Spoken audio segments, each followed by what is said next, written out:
Hello BookTube. I have here the Enuma Elish. Kind of. Actually, this is going to be a little bit of a complicated book review because the book I thought I was getting is not actually the book I got. But let me start at the beginning and talk about what I thought I was getting, which was the Enuma Elish. So the Enuma Elish is the Babylonian creation myth.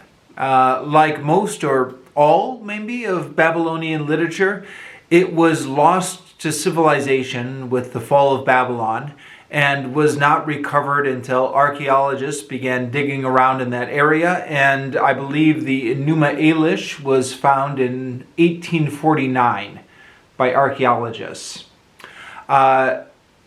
I wanted to read it because of part of my project to go back and read the foundational documents of the Western canon. This is a project loosely inspired by Steve Donahue's Western Canon Starter Kit. The idea that you just go back to the beginning and try to read everything in order. Like the other books in the Babylonian civilization, the Epic of Gilgamesh, the Code of Hammurabi, these are foundational documents of Western civilization in the sense that they influenced the Near East and influenced the Bible and influenced the civilizations at the time. They're not part of the Western canon in the sense that they were lost to history for 2,000 years. So, in the Middle Ages, nobody was aware of the Enuma Elish. But we have it now. It has arguably influenced the Old Testament and the biblical creation myths, so I wanted to track it down and read it. Now, you don't need to read it in book form. You can find it on the internet easily enough. It's not technically a book. It's 7 tablets that archaeologists have found, mostly complete. Some of these tablets, I believe it's tablet 5, is a little bit in fragments, but most of the rest of it is complete. But I like to read books. I'm a little bit old school. I like to have physical media, the paper book. I don't like reading things off of screen if I can avoid it. And some of you on BookTube may be able to relate to this. I like having a physical book so I can count it as one of the books I've read this year, add it to my books read list. I know it's a little bit of a vanity metric, but there you have it. I'm sure other booktubers can relate to that. So I went to Interlibrary Loan and at my local library requested the Enuma Elish, which they didn't actually have in my local library, but they had in my local district. In fact, they had 2 copies of the Enuma Elish, both of which were actually checked out. So I had to wait a few weeks before a copy became available, but eventually a copy became available and they shipped it over to me, and here it is.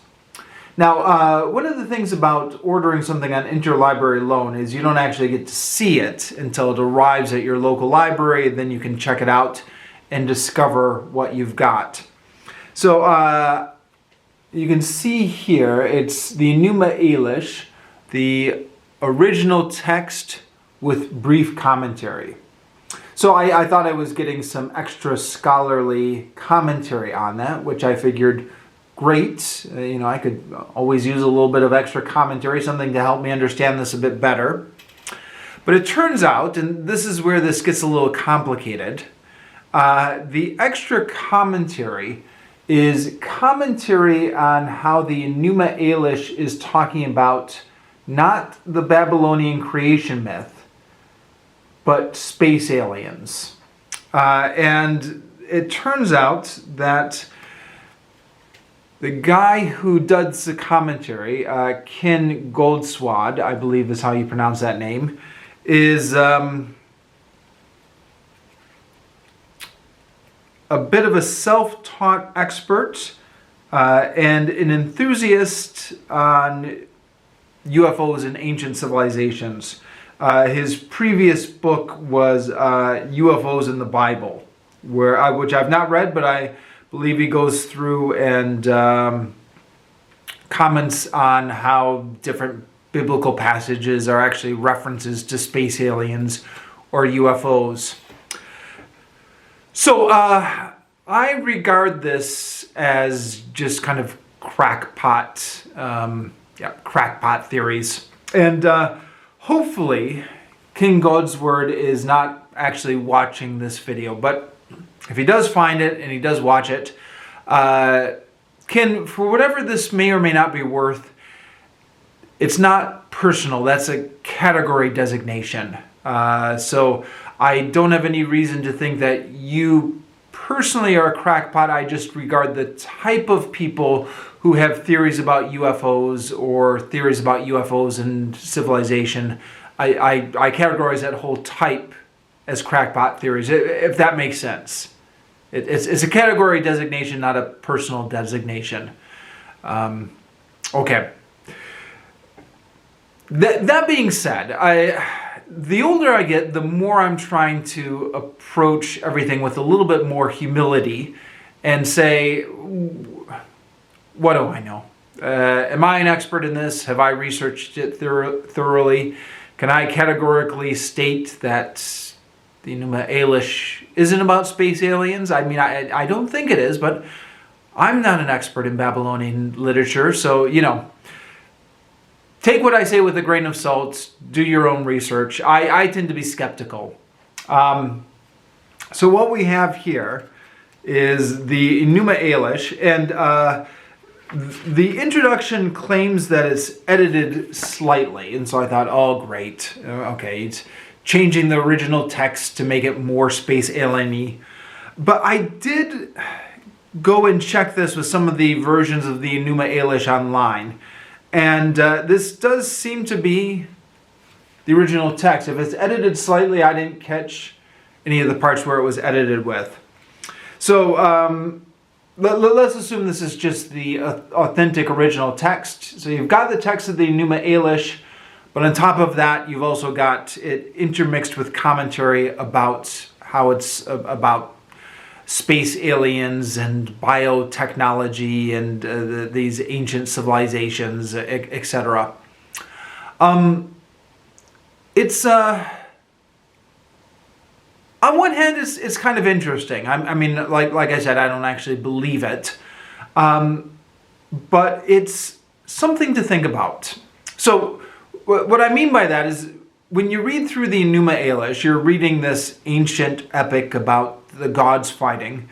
And so you are, in your mind, of course, you're visualizing this, which is what you do when you read. You're visualizing the gods and their fights with each other. And that's kind of fun to visualize and to imagine.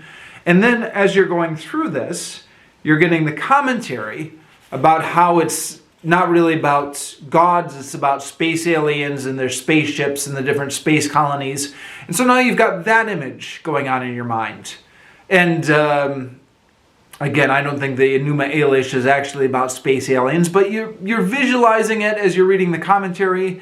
It's kind of fun to think about. It's an interesting visual picture. So you've got both of those visual pictures going on simultaneously, and it's diverting, interesting, fun to think about maybe. At the same time, it can be a little bit distracting because,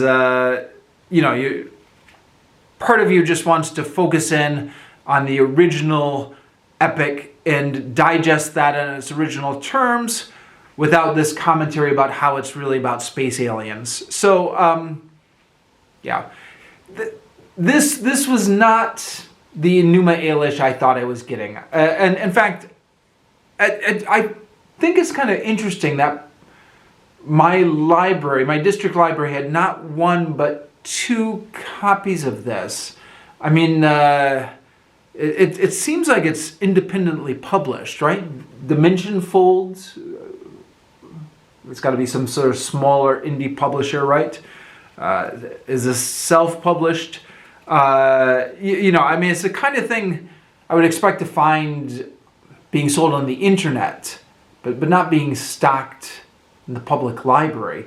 But, maybe the person who was ordering books for the public library didn't know what they were ordering. They just, they like me, they just saw Enuma Elish, the original text with brief commentary, and they didn't realize the brief commentary was that it was about space aliens.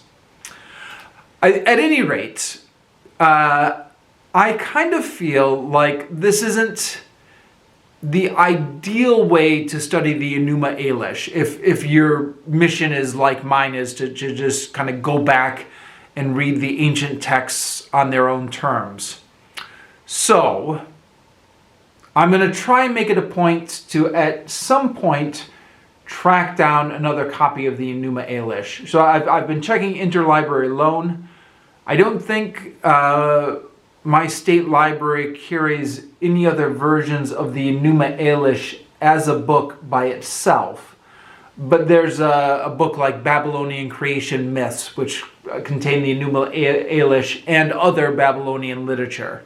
So I'm going to try and track down one of those books and read that and just redo the Enuma Elish at some point. But that's off in the future. For now, this is the book I have read. Now, the Ken Goudsward didn't actually do the translations himself. He's using the translation by W.G. Lambert here, which he's using under the Creative Commons license. The W.G. Lambert translation seems to be the standard translation. When I was searching for copies of the Enuma Elish online, that's also the translation I found.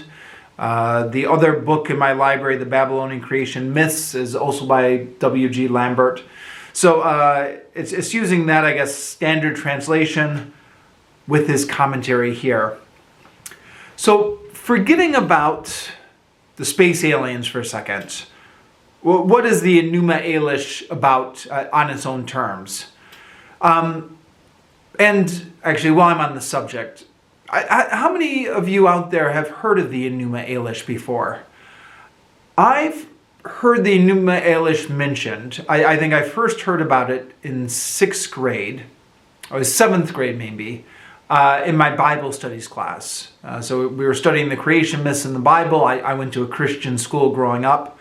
And they contrasted the creation myths in the Bible with the Babylonian creation myths. And that, I think, is where people typically hear the Enuma Elish mentioned. The book I read last year, in introducing the Old Testament, also referenced the Enuma Elish, talking about how some of these stories may have been influenced by the Enuma Elish. Christine Hayes, in her Yale Open Lecture series on the Old Testament, mentions the Enuma Elish. I think the most common way people would hear about this book is in Bible studies or Old Testament studies, or if you're just doing creation myths in general. But anyways, the story, I mention all that. I mention all that because as we go through the story of the Enuma Elish, people always comment about how it's similar to or different than the Bible creation stories, or perhaps the Greek myths. It seems to me most obviously similar to the Greek myths in that there's a succession narrative. So there are generations of gods, and then the generations of gods fight against each other. So in the beginning, I'm just going to remind myself of the names here. There's Apsu and Tiamat, and they are the first gods. And they give birth to second generation gods, and then these second generation gods give birth to third and then fourth generation gods. So there's like 4 generations of gods. And Apsu and Tiamat, the original gods, get upset because the younger gods are making too much noise. So Apsu meets with Tiamat. Apsu is the male god, Tiamat is the female god. And Apsu says the younger gods are making too much noise, we should kill them all. And Tiamat is appalled by this suggestion. She says, yes, they're making a lot of noise, but they are our descendants. They came from us. We can't wipe them out. That would be too horrible. But then Apsu goes away and he talks with Mumu, his advisor. And his advisor convinces him to just go ahead and wipe out the younger gods anyways. So one of the younger gods, who is named Ea, E-A, and possibly he has two names here, Nutamud, but usually referred to as Ea. He gets wind of what's going to happen. He finds out that Apsu and his advisor Mumu are planning to wipe them all out. So he does some sort of spell where he puts Apsu to sleep, and then he kills Apsu and he imprisons Mumu. But then Tiamat finds out that this has happened, and she gets really angry and she completely reverses her opinion on wiping out the younger gods. Before she was against the idea, now she's going to wipe them all out. And she creates 11 monsters who, let me see if I can find that passage where they're described, because they're described in interesting ways.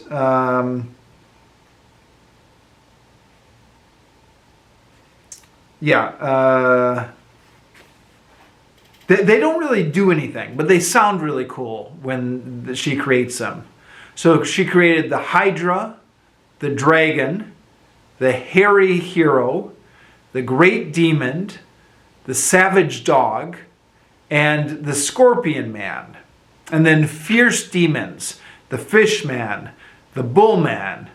And then she exalted Quingu among them and magnified him to be the leader of them, and he is given something called the Tablet of Destinies.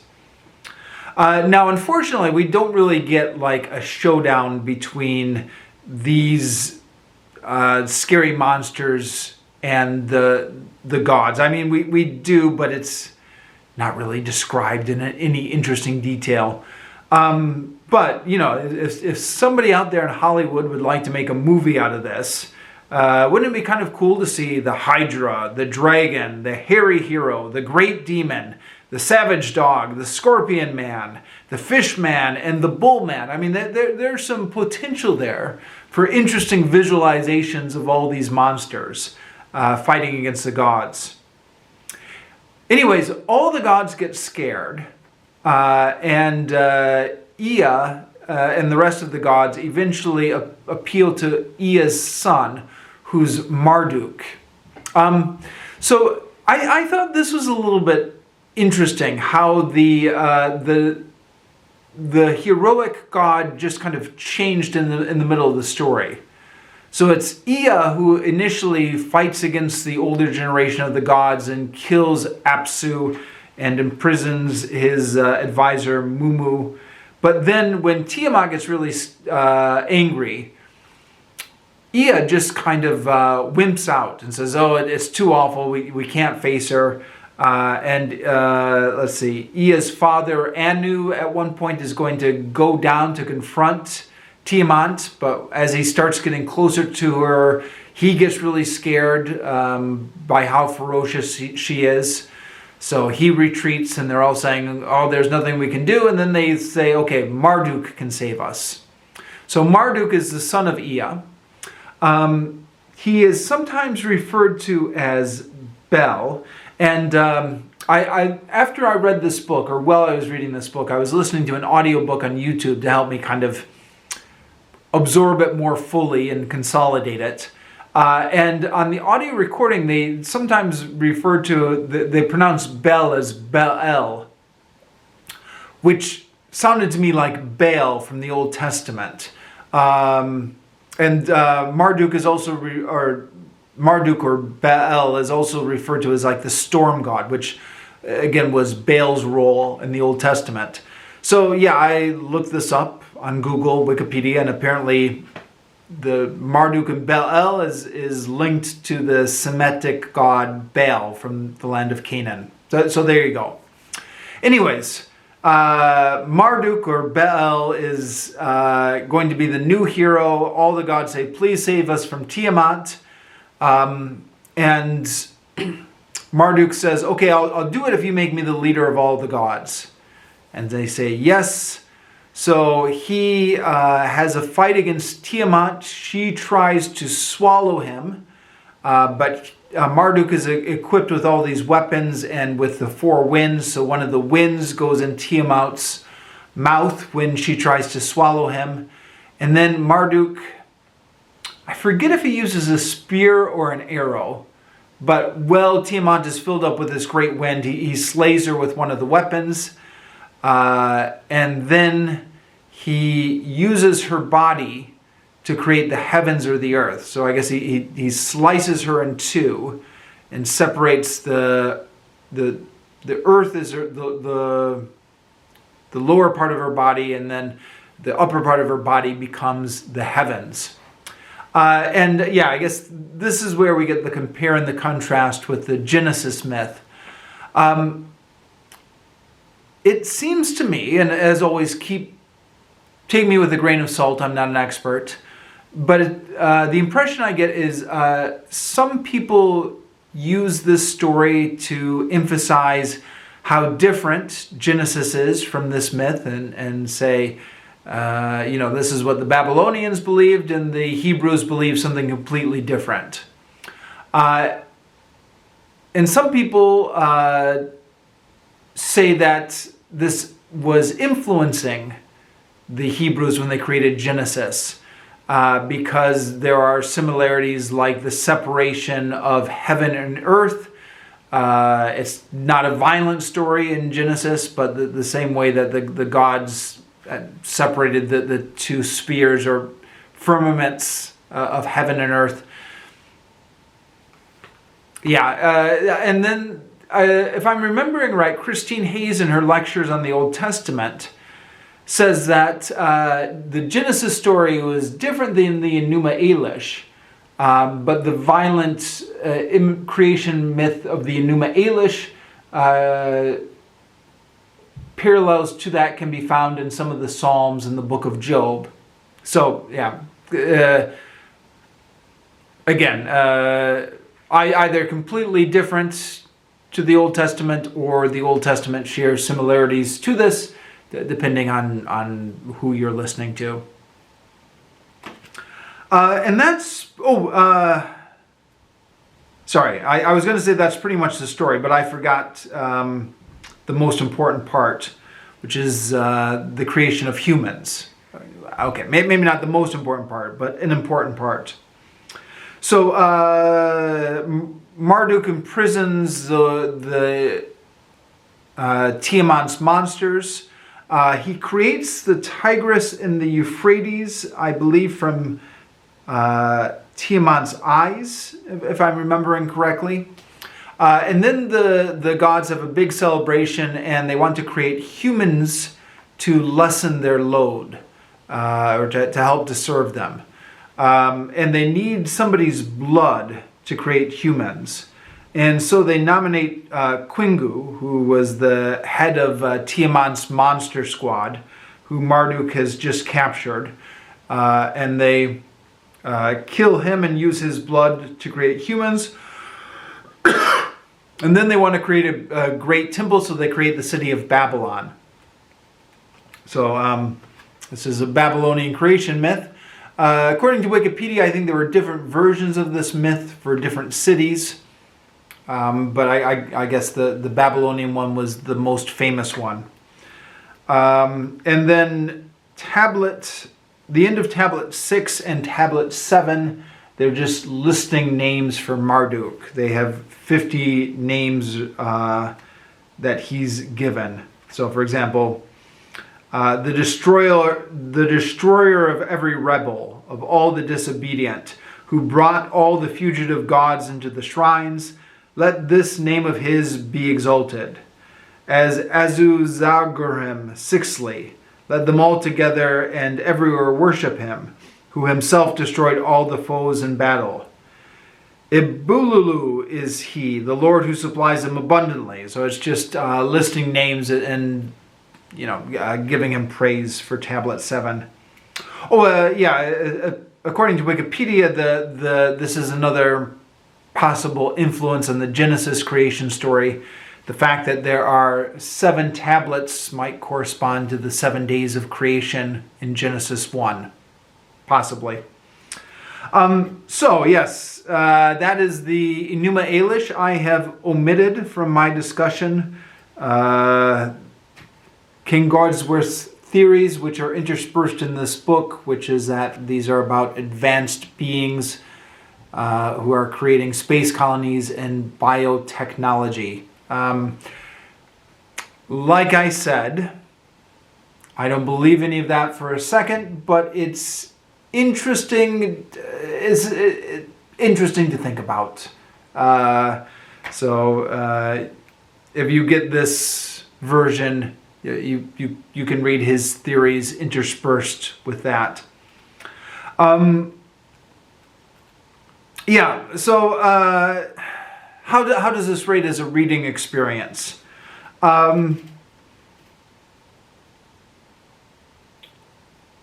Decent. So I mean, yeah, I think you have the problem that you have with a lot of ancient literature, is that it's written differently than today's literature is.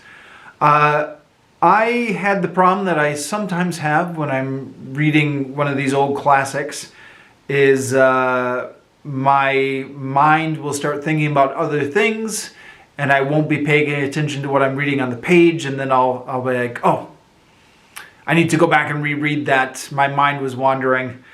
That would typically happen during the repetitive sections in which they're describing the characteristics of a god, or especially Tablet 7, when they're just praising Marduk in a lot of different ways. During the sections where there was actually things going on, like when the plot was developing, like when, for example, Tiamat and Apsu were discussing whether or not to wipe out the younger gods, and Tiamat decided against it, and Apsu decided he was going to do it, and those sections held my interest, and I found it very easy to focus in on those. The translation is no problem. It's a very modern translation by W.G. Lambert. It's just that the style of the story, and especially the repetitive parts, or the parts where it's just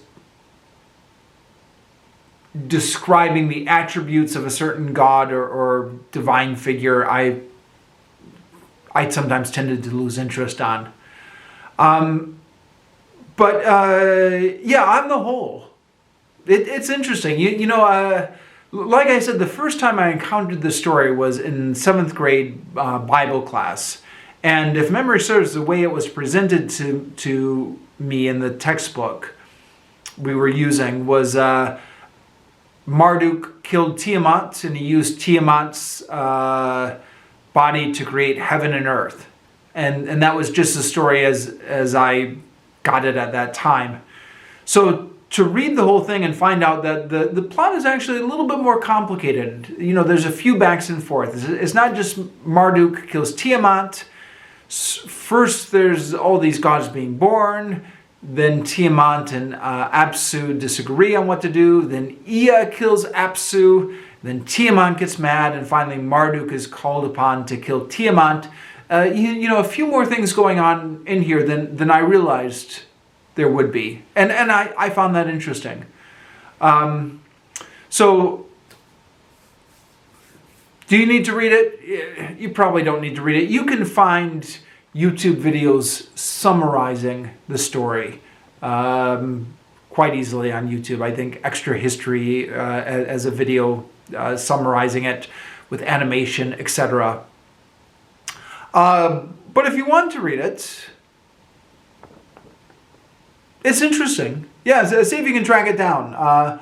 Maybe not this copy, although maybe this copy. I mean, this seems to be, if you only want the Enuma Elish and you don't want any other stuff, this seems to be the only place that the Enuma Elish is published by itself, or I don't know, let me know if I'm wrong. You might be able to find it in your library. You can definitely find it on Amazon.